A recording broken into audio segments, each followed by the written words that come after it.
មត្តត្រាមានរិទ្ធអស្ចារ្យពីស្ថានសុគីអោយលោកព្រមគ្នាក្រាបថ្វាយវន្ទីលើកនេះព្រះអង្គយើងខ្ញុំសូមវន្ទីលើកនាមប្រសើរជានាមអស្ចារ្យនាមព្រះយេស៊ូវថ្លៃថ្លាសង្គ្រោះលោកកាឲ្យរួចចាទុក្ខព្រះយេស៊ូវសង្គ្រោះ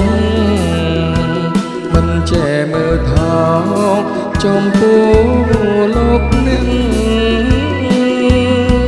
ដួងបីមុង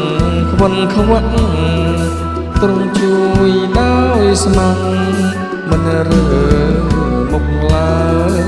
យយើងសូមវន្ទីលើកនាមប្រសើរជានាមអស្ចារ្យនាមព្រះយេស៊ូវថ្លៃថ្លាសង្គ្រោះលោកកាឲ្យរួច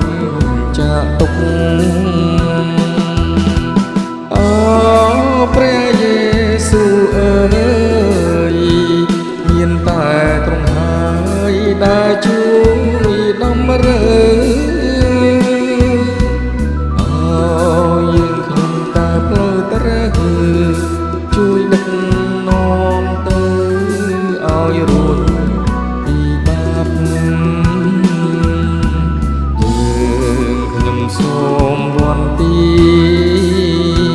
លើកនាមប្រសើរជានាមអស្ចារ្យ